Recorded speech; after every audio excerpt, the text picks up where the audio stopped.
Swayam Prabha. Digital India. Educated India.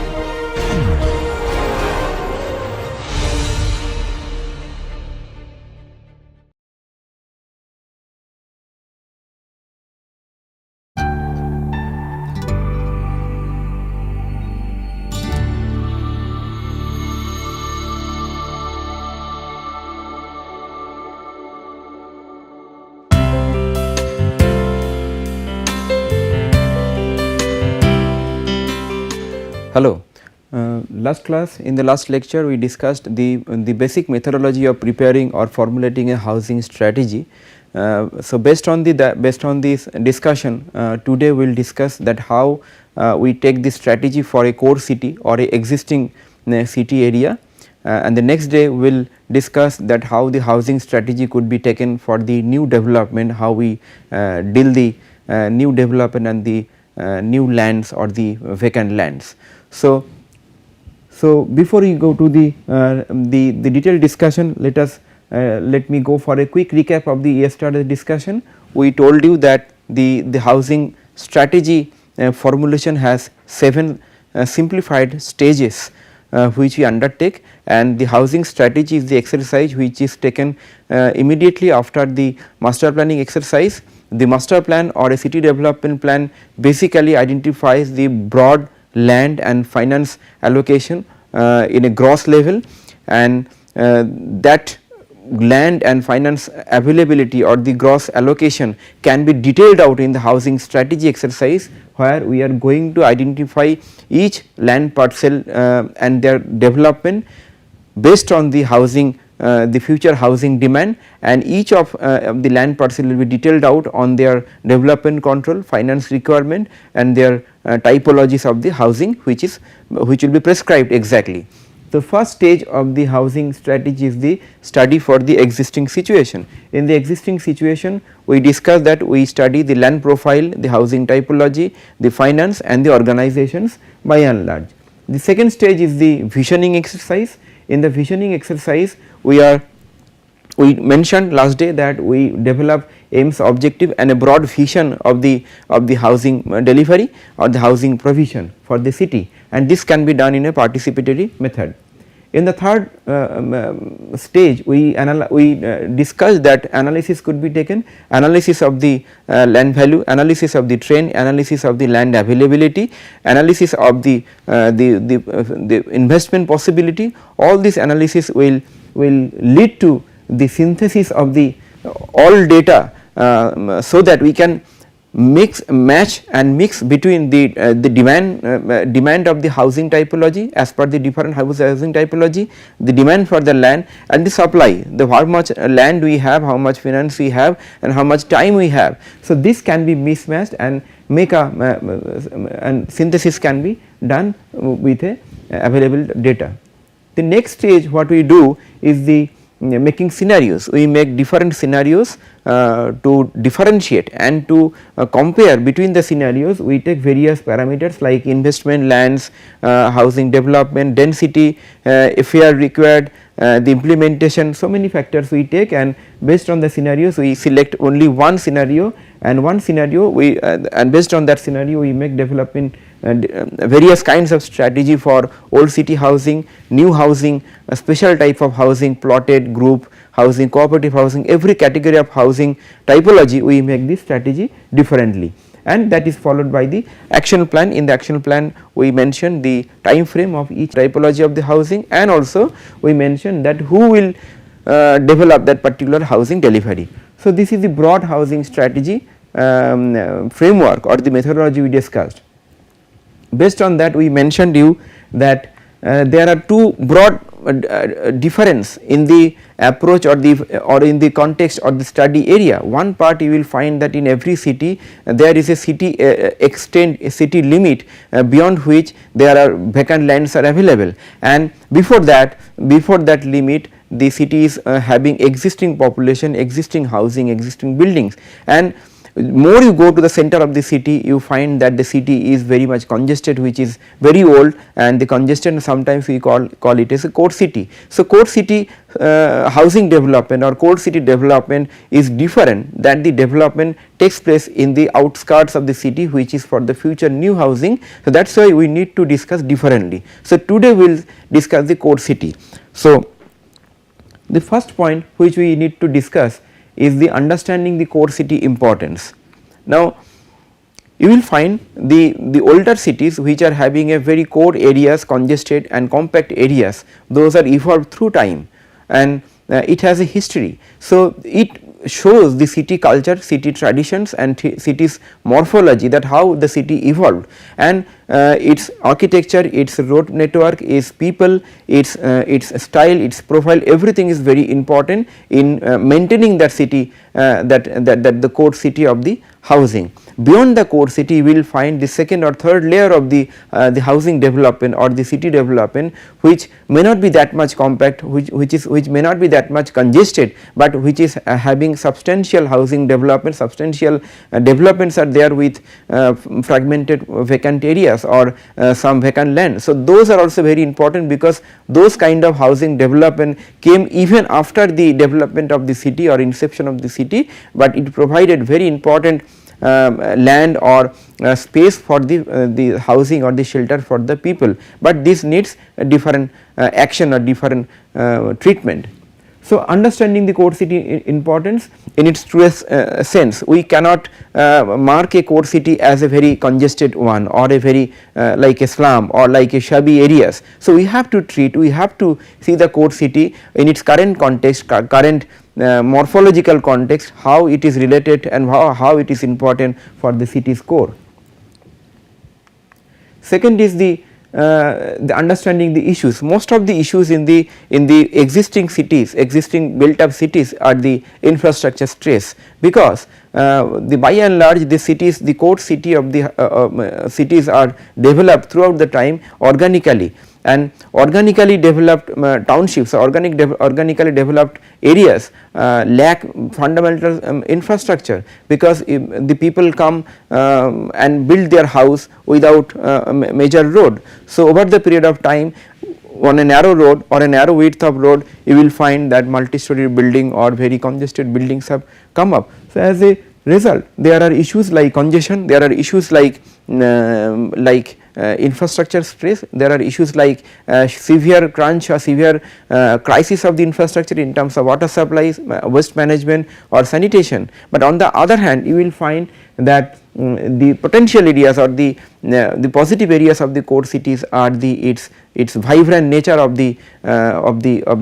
whole area, where you will find that people are playing, people are enjoying their space and people enjoying their whole setting. So, that is the kind of a mix match, or that is the kind of a discrepancies we have to deal with in the core city core housing strategy. So, what to do? What to do with the core city housing? So, now it's the time that you have to make a infrastructure assessment, that how much infrastructure is presently there. So, some of the data you will find from the municipal office, that these are the infrastructure level like the water supply and the other facilities. So, you can assess the infrastructure level and you can compare that infrastructure or services based on some norms and standards, and you can find out the existing level or the infrastructure provision per capita or per family. Now, the question here, now here the decision here we have to make, that whether we are going to further densifying this area, or we are going to reduce the density of this area, since it is a compact and since it is a congested area. That is the very important question we have to deal with this core cities area. Definitely we cannot give a blanket solution for the whole city, where this city has been already built up, that either we do not go for densification or we do not go for densification. Definitely there are variations of the treatment. So, based on the treatment, we go for two types of major approach, which is called as the dedensification and the redensification. In some of the areas we definitely prescribe for dedensification, some of the areas we maintain the density, and some of the areas we go for dedensification, that is reducing the density. So, to simplify the concept, we are calling it as a de-densification or redensification.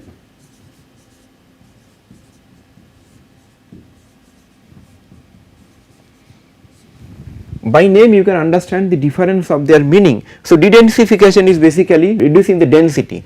So, here if we find that infrastructure condition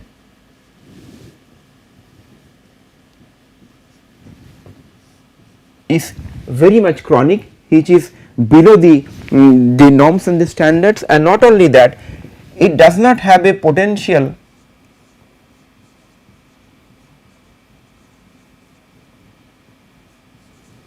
to augment the infrastructure.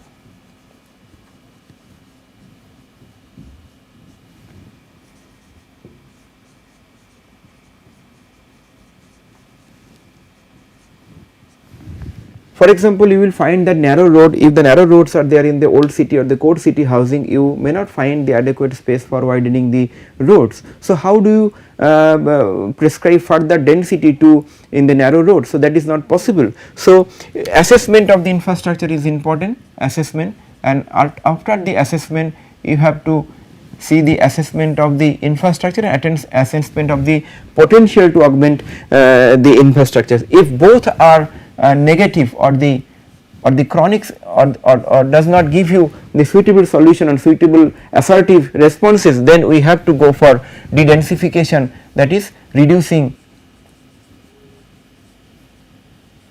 the stress by reducing the density. But how do you do that? Usually we do that by using differential FSI. In the last lecture we discussed the power of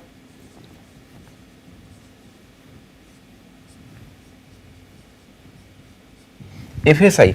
So, in the last lecture we discussed the power of FSI and its relation with the density and the infrastructure. So, more the FSI, that more the floor area is the more the people living there and the more the infrastructure requirement. So, on the other hand, if we reduce the FSI, the number of families will be less, number of infrastructure will be less.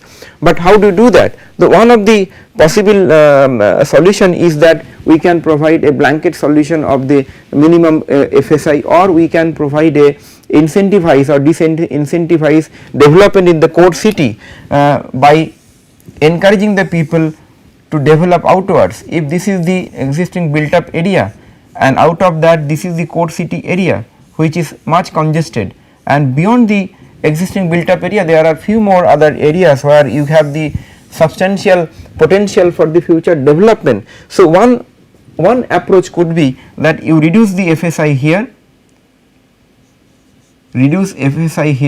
and increase FSI here, so that in the future development you can have more dense development here, denser development here, and you can have the less denser development. So, that is what you can do. But one possible issue what you might face is that why people living there will accept a lesser FAR. So, another method what has been tested and experimented is using a incentive based mechanism which is called transfer of development right.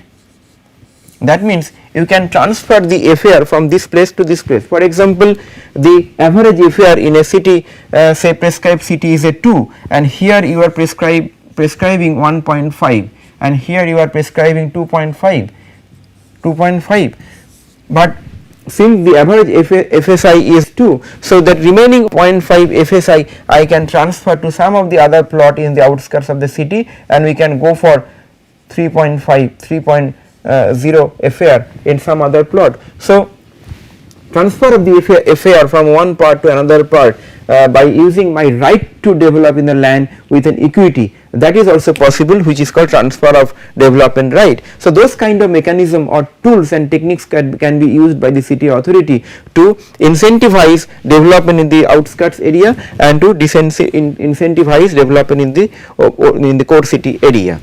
Another part you can see that if after the assessment, if you find that infrastructure stress is there, but there is a potential to augment the infrastructure. That means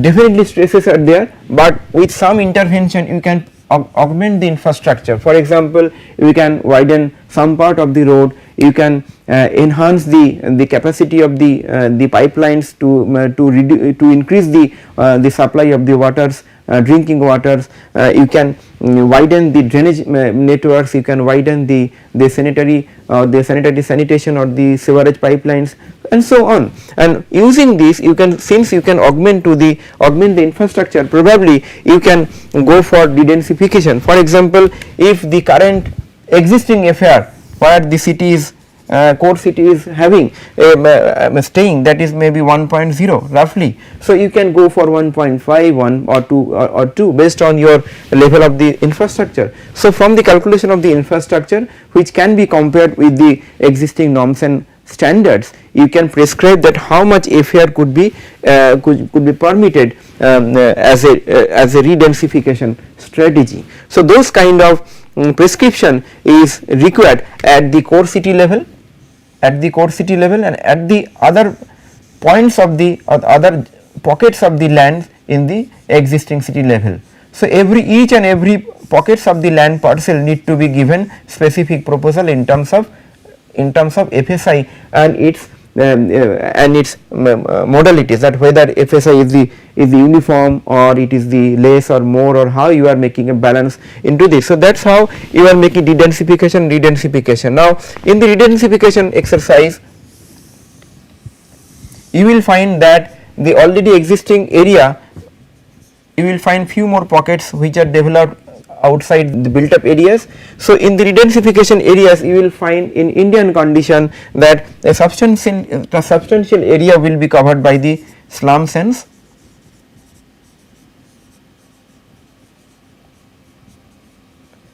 squatters. So for slums and squatter, which is basically a informal kind of development, you have to have a completely different typology and strategy, and we will discuss separately in some 1 or 2 lectures that what kind of development option could be taken in the slums and squatter, that we will take later on. But other than the slums and squatter, there you will find the organic housing,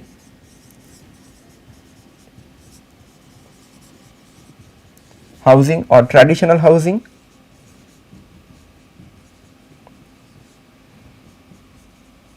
you will find purely plotted housing,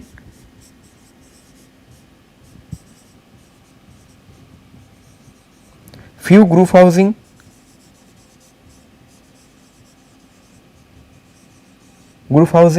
and also you might find some group housing including private or public, both plotted housing, and you might find some other category like rental,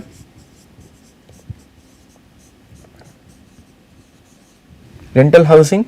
So for plotted, group and rental housing, you have to have, and the organic and traditional housing, you have to have specific prescription so that the overall improvement of the infrastructure and built element improves.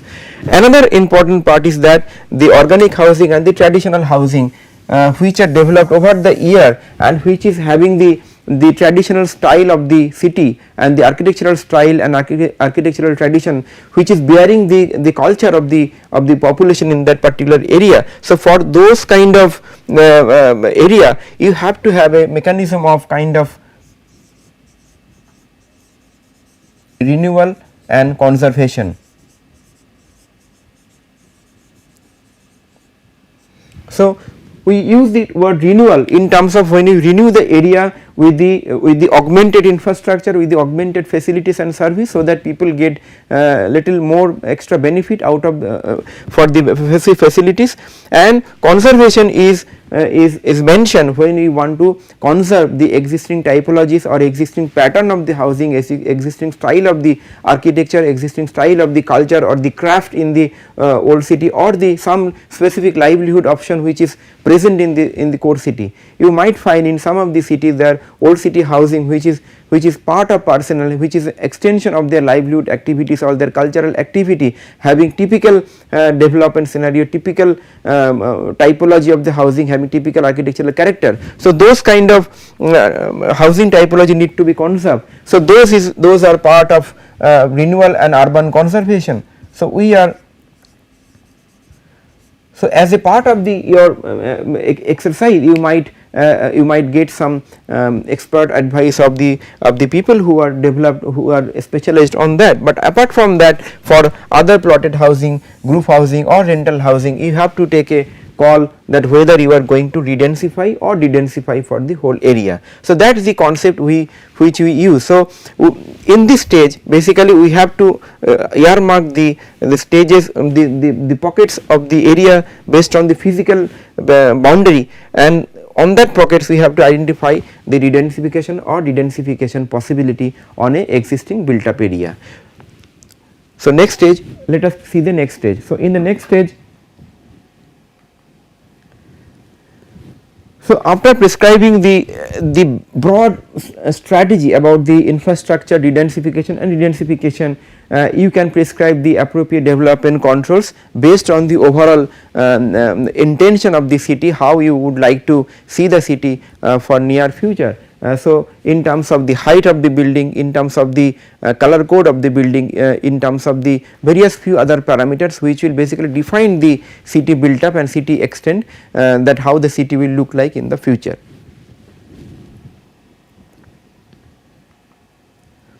And to do this, you might have to make some incentivize and enforce. So now incentivize, what kind of incentives you have in your hand to make this? Either you can enhance the FAR, which we have told FAR or FSI, so that people build more in the desired areas and people build less in the areas which is congested and compact, or you can incentivize by using differential pattern of sanction fees or the taxes, different type of taxes, that is within the public authority, which public authority can do, that for certain kind of development they can waive off the taxes and the users fee or maybe the sanction fee. So those are the incentivize, or they can give some tax holiday for few years or say 5 or 10 years, something like that.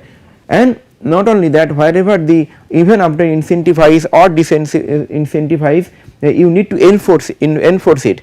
Like I tell you the example, in some of the areas where you are finding that the areas are developed but not that much denser, you can go for redensification and you have prescribed further redensification with additional FAR, but you find that people are not developing. So there could be enforcement or rules like that, any plot which is lying vacant for 2 years, 3 years or more, the more sanction fees will be required, or government is no longer will give the permission for sanctioning the building. So there could be a time limit for the development of the building.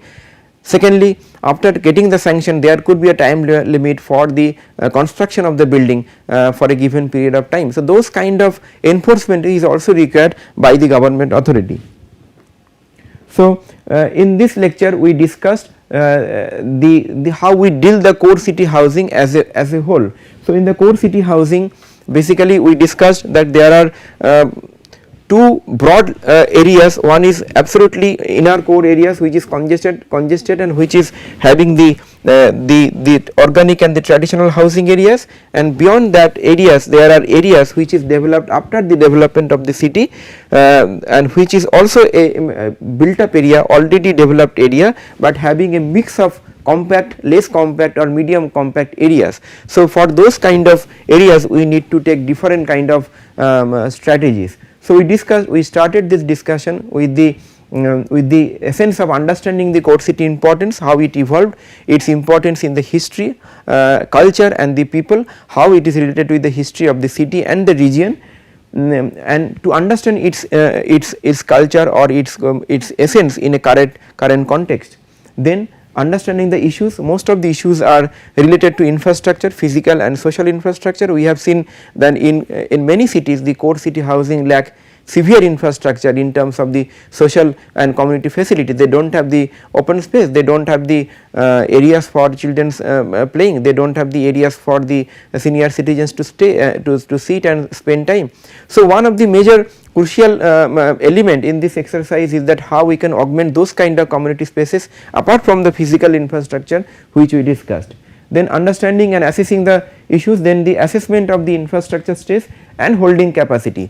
We discussed that after the assessment of the infrastructure condition at present, we have to understand that how much infrastructure can be augmented for the future, 10%, 20%, 30% or 40%. So, based on that augmentation possibility which we are calling as a holding capacity, that how much population it can hold based on the present infrastructure or the future augmented infrastructure capacity. So, that population we have to accommodate. So, if that target infrastructure, target population is less than the present population, then we have to go for redensification, or that holding capacity is more than the current one, then we can go for redensification. And then we have to use the redensification concept. We discussed that redensification can be applicable in different kind of areas. We can use differential FSI to incentivize and disincentivize to the development in the core areas and the new areas. The concept of TDR, transfer of development right, which is nothing but to incentivize people to develop more in the outskirts but less in the core city area, those kind of concept could be utilized. And then prescribing appropriate development controls. By and large, the development controls are, we told that it is to define the building envelope, the building periphery, building volume. So, there could be specific development controls in the core city, in the immediate outer region of the core city and the exterior part of the city. I take you one example, the Indian cities which are developed through the ages historically, you will find that most of the cities, some of the cities you will find that developed around the temples or the religious spaces. So, one of the major development control is that based on the city culture, we do not go for high rise development which is more than that the cultural elements, including the temples and the mosque and the all these kind of structures in the core city, but outside the city, outside that particular core city area, they prescribe the more height and the more different kind of development controls. So, there could be a differential development controls in the core city, immediate periphery of the core city, the mid region and the outer areas or the new areas for the housing, and we can incentivize and enforce that development using different kinds of tools and techniques with the government authority. So, with this discussion we can say that the core city housing strategy is by and large is a exercise of renewal and conservation. Some of the part of the existing city we are renewing with new or improvised infrastructure or improvised or new facilities and amenities, and some of the areas we are conserving or preserving since the culture and the core city is very much essence for the city, and some of the part we are doing the both like the renewal and the conservation. So, that is the incentivize and the enforcement what we do, and it may be required that as a part of the exercise you might need to take the help of the experts who are doing the conservation and renewal for the urban areas. So, the next day we will discuss the another very important part of the housing delivery, which is absolutely different than the today's discussion. Today we have discussed how to deal with the existing built up area, existing core city areas. The next day we will discuss the new housing areas beyond the city core, the areas where there are lot of vacant lands are available, lot of new areas are available, how we can suitably and meticulously plan all those lands, and so that no wastage is there in terms of the resource like land and finance. That is our objective, that how we can meticulously plan the land and the other resource, so that we can have compact city but sustainable city and sustainable housing. So, for today I express my thank for participation. Thank you.